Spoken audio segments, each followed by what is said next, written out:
Bonjour à tous, je suis Aude de Villerocher, fondatrice du réseau Soignants dans le monde. J'accueille aujourd'hui Valérie Blek pour un interview d'experts. Valérie est sophrologue et a rejoint le réseau Soignants dans le monde qui lui-même existe depuis 2014. Il réunit des professionnels médicaux, paramédicaux, thérapeutes qui travaillent en ligne ou depuis l'étranger. Ce réseau est un lieu de référencement autour de valeurs communes et de rencontres entre professionnels. Alors Valérie, merci à toi d'avoir accepté de répondre à mes questions. Je suis très curieuse sur ce qu'est la sophrologie et sur ta pratique. Est-ce que tu peux m'en dire un peu plus sur toi et ce qui t'a amené à ce métier?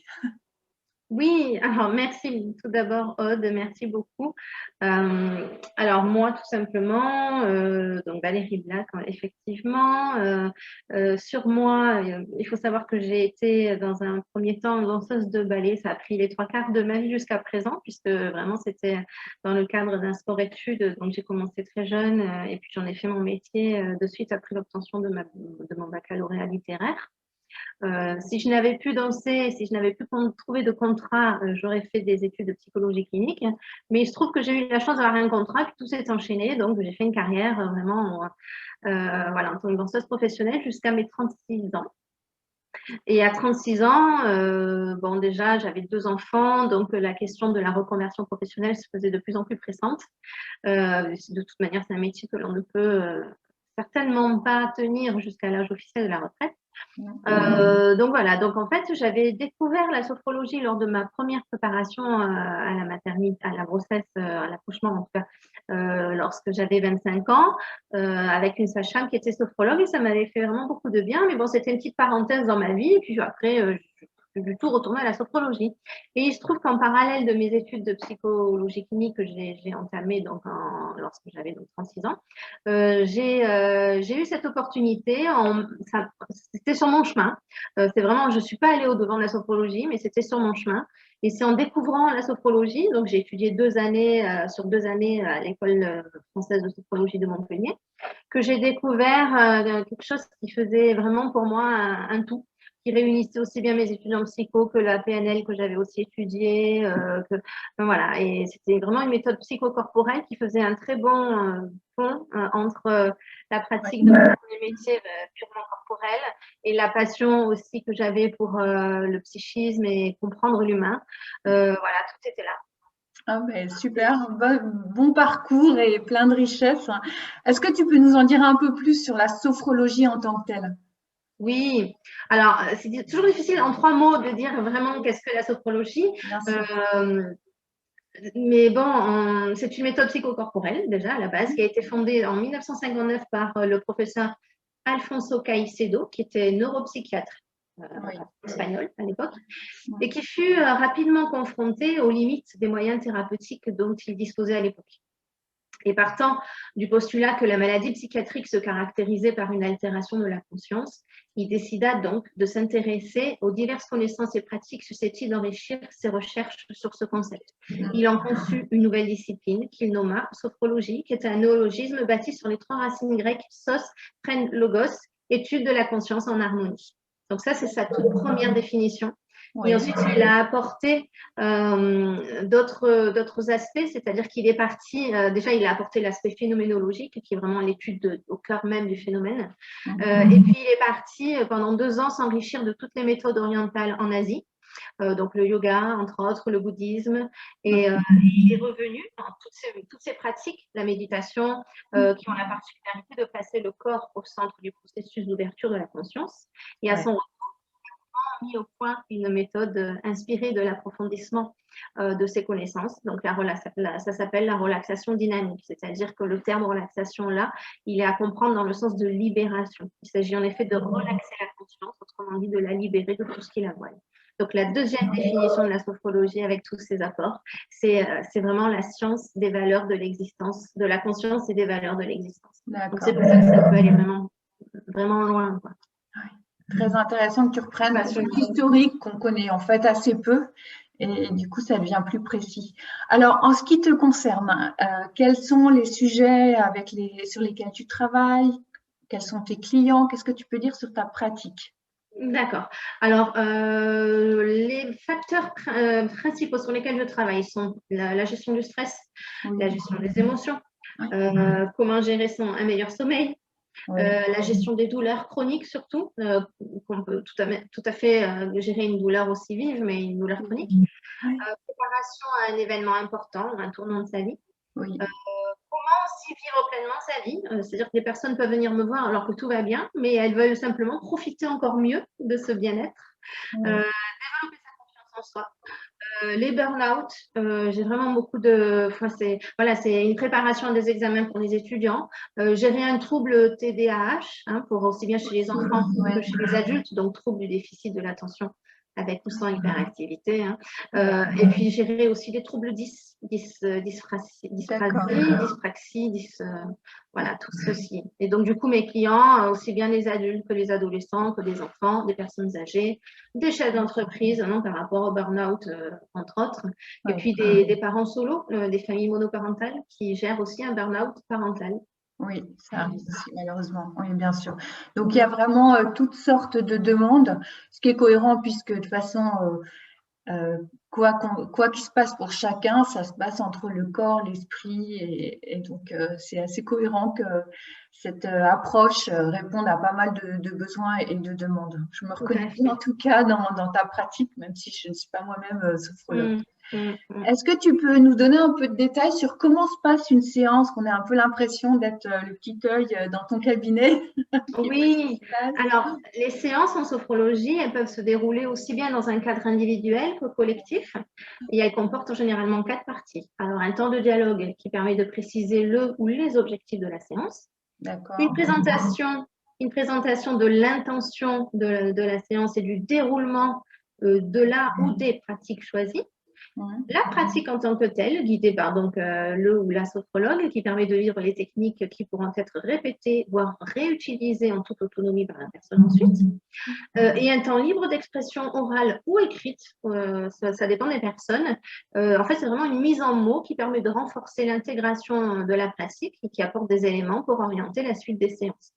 C'est Après, ça, ça suivant se fait le en ta présence aussi, hein, ce temps-là de mise ça, en mots. voilà, c'est le contenu de la D'accord. séance. Et après, suivant le Oui. temps disponible, je peux même proposer des nouvelles pratiques selon le même déroulement. Il y a toujours ces D'accord. 4 phases, en fait. Ok. Mais alors, du coup, ça fait des séances qui sont relativement longues, j'imagine. Tout dépend, en fait, Ça ça dépend. dépend des personnes. Il y a des personnes Ouais. qui ont besoin de s'exprimer, qui est assez conséquent. Donc, du coup, je Ouais. laisse libre temps à la parole et forcément, il y aura le temps de faire que d'une seule pratique.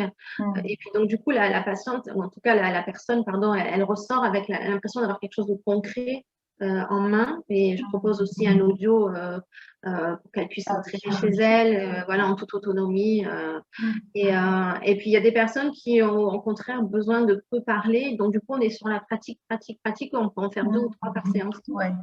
Et tant qu'on est dans ce déroulement, comment t'es adapté au travail en ligne, puisque c'est aussi un sujet qui pose question, hein, surtout dans les pratiques psychocorporelles, il y a souvent des doutes de la part des consultants potentiels. Mais écoutez, justement, par rapport à l'aspect visio ou en ligne, c'est Ouais. exactement le même procédé. C'est exactement la même façon. On retrouverait les 4 phases donc, que je viens de vous décrire. Il y a juste un écran interposé. Alors, des fois, on doit faire aussi avec les aléas de la connexion. Mais vu que la sophrologie, c'est développer ses capacités d'adaptation, c'est parfait. On est au cœur du sujet. On est au cœur de la vraie vie. On est au Dit cœur de comme la ça, vraie vie, ouais, voilà, donc tout va super. bien. Non, non, ça se passe très bien au début. C'est vrai que j'avais, avant de m'y mettre, en me disant, oh, quand même, c'est pas pareil et tout. Mais bon, vu le contexte actuel et les crises que nous traversons, c'est quand même déjà ça. Et je me suis rendu compte qu'il y a beaucoup de retours positifs. Et j'ai constaté une nette évolution aussi de la part des personnes que j'accompagne de cette manière-là. Donc, je trouve ça formidable, au contraire, qu'on puisse avoir ces outils-là de nos jours pour contribuer à encore proposer du mieux-être. Alors, tu parlais de retour positif, justement, quels sont les résultats que les gens peuvent atteindre? J'ai bien entendu que c'était un retour positif, même quand ça se passe en ligne, hein, mais quels sont les résultats que les personnes peuvent atteindre après des séances de sophrologie? Oui, alors la pratique d'un accompagnement en sophrologie favorise des prises de conscience. Oui, Principalement. Donc ainsi, euh, même si chaque personne attend des bénéfices d'une pratique, il est aussi vraiment important de se rendre simplement réceptif au vécu de son expérience. C'est vraiment la source d'un aspect essentiel de la pratique en sophrologie, c'est la connaissance de soi. Et donc, chaque technique sophrologique a une intention bien précise, et c'est en étant relié à l'intention de cette pratique que la personne pourra en intégrer tous les bénéfices sur le moment, mais aussi et surtout dans son quotidien. Et donc, en sophrologie, l'intention manifeste une forme de volonté, mais elle s'accompagne également d'une forme de lâcher-prise, d'un accueil sans jugement de ce qui se présente à soi. Si la personne manifeste trop de détermination ou d'attente vers un résultat précis, elle risque de rester fermée à de nouveaux possibles. Et si au contraire, elle se montre trop passive, elle risque de stagner. Donc, l'intention consiste vraiment à maintenir un équilibre subtil entre la volonté de suivre une direction et l'accueil bienveillant de ce qui se présente sur le chemin. Donc, processus qui rentre en jeu. Tu as dit des choses sur le psychocorporel, mais est-ce que tu aurais les grandes lignes? Tu pourrais en dire un tout petit peu plus sur le processus pour les gens un petit peu rationnels qui nous écoutent et qui ont envie de comprendre ce qui se passe en fait. En fait, c'est ça. Ce sont vraiment des prises de conscience. Caicedo a voulu mettre la lumière sur la conscience plutôt qu'avant, il travaillait sur l'inconscient.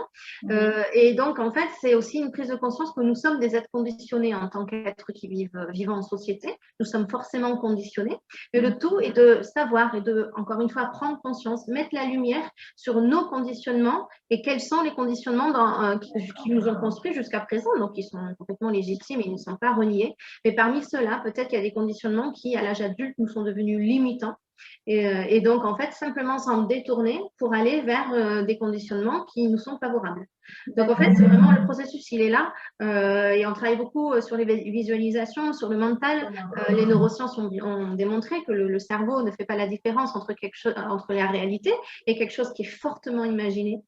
Et on va vraiment s'imprégner de ça dans le travail en sophrologie et aussi sur les 5 sens, revenir au corps. C'est vraiment, en fait, c'est l'éprouver au sens premier du terme. Voilà, vous voyez, c'est vraiment le vivre, en fait. Et c'est vrai, à chaque fois qu'on me dit, mais qu'est-ce que c'est la sophrologie?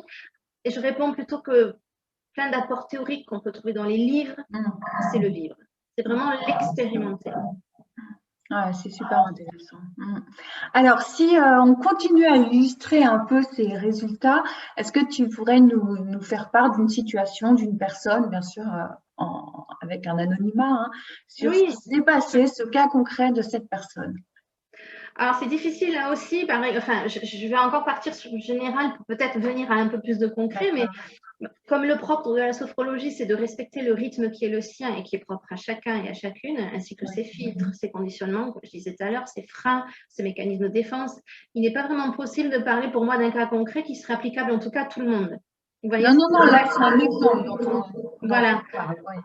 Voilà, bon, d'accord. Bon, alors, par exemple, une personne qui viendrait me voir pour un problème de sommeil et dont l'objectif préalable est de se détendre, elle pourra prendre conscience au fur et à mesure de son avancée. Des fois, je suis très étonnée moi-même. En une séance, la personne a pris conscience qu'elle me dit, écoutez, je ne sais pas pourquoi, je ne le comprends pas, mais j'ai plus besoin de somnifères. Et finalement, ce n'est pas tant les symptômes d'un manque de sommeil qu'elle se devait de gérer, peut-être, dont elle prend conscience, je veux dire, mais en fait un profond changement de vie et d'orientation personnelle et ou professionnelle. Donc vraiment, il y a, sur le cas en tout cas précis de la gestion du sommeil, il y a la personne qui, ok, c'était pour des facteurs de stressants extérieurs, ou alors c'était vraiment pour un profond problème de ne pas être vraiment à sa place dans sa vie qui l'empêchait de dormir.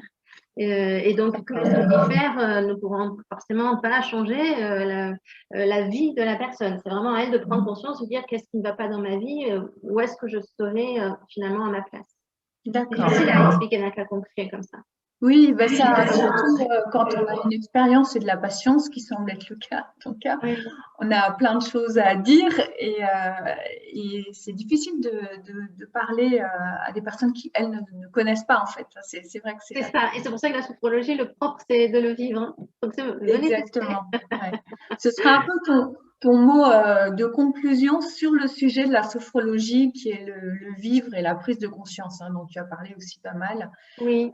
Et le respect du rythme de chacun. En tout cas, c'est ce que j'entends dans ce que tu dis. Exactement ça, oui. On revient sur les outils. Tu as évoqué la visualisation, tu as évoqué les 5 sens, la relaxation, bien sûr, au départ. Oui. Okay. Je trouve qu'on a bien fait le tour fait le tour en quelques minutes hein, de ce Oui, sujet. c'est toujours difficile de. Il y a la respiration aussi qui est un des facteurs très, très importants aussi en sophrologie. Hein. Oui, en effet. C'est vrai que ça, on ne l'a pas encore évoqué. Je pense aussi que Mm. ça participe aussi à la relaxation de toutes les façons. Oui. Alors, ok. Alors, j'aimerais bien revenir sur le réseau Soignants dans le monde hein, que j'ai présenté rapidement tout à l'heure. Est-ce que tu peux nous en dire plus sur la raison de ta présence dans le réseau de soignants dans le monde hein? Qu'est-ce qui a motivé ta venue? Oui. Alors, j'ai découvert le réseau au détour de mes connexions Internet, hein, en toute honnêteté, et j'ai d'emblée été convaincue du bien fondé de ce concept de rassembler autour d'une démarche commune de connexions différents thérapeutes dans le monde proposant un accompagnement qui soit en présentiel ou en visio pour répondre aux besoins des personnes expatriées. Et qui plus est, lorsque nous sommes thérapeutes, bien qu'indépendants et entreprenants, nous sommes souvent confrontés à une espèce de solitude cloisonnante. Et faire partie d'un réseau qui nous réunit autour d'une cause commune, c'est bénéficier de la présence des autres thérapeutes, d'un soutien mutuel, d'échange, de partage, d'expérience. Et pour reprendre les mots du site internet qui me parlent beaucoup de ce que tu as écrit, capitaliser nos efforts pour être connus de ceux qui ont besoin de nos compétences, eux-mêmes expatriés, et à la recherche professionnelle dans leur langue et leur culture. C'est vraiment pour moi, ça c'est porteur de sens, c'est plein de bon sens et j'aime ce qui fait sens. Donc forcément, ça m'a parlé. Et aussi le fait d'être solidaires les uns des autres avec les thérapeutes, les autres intervenants, que ce soit en tant que professionnel donc, ou même en tant que particulier dans ce monde un peu de fou, surtout dans ce que nous traversons en ce moment qui est impactant pour beaucoup de monde. Voilà, c'est plein de bon sens, encore une fois, je le répète, et j'aime ce qui fait sens. Donc voilà. Bah, je te remercie parce que c'est vrai que c'est issu d'une expérience, hein, ce projet, et je crois que c'est ça qui t'a plu, c'est sa pertinence par rapport à ça. Il y avait plein de valeurs qui sont véhiculées, hein, qui se veulent en tout cas présentes dans le projet de Soignants dans le monde. Bah, écoute, je te remercie infiniment, Valérie, pour toutes ces informations. C'était vraiment extrêmement riche. Je t'en prie.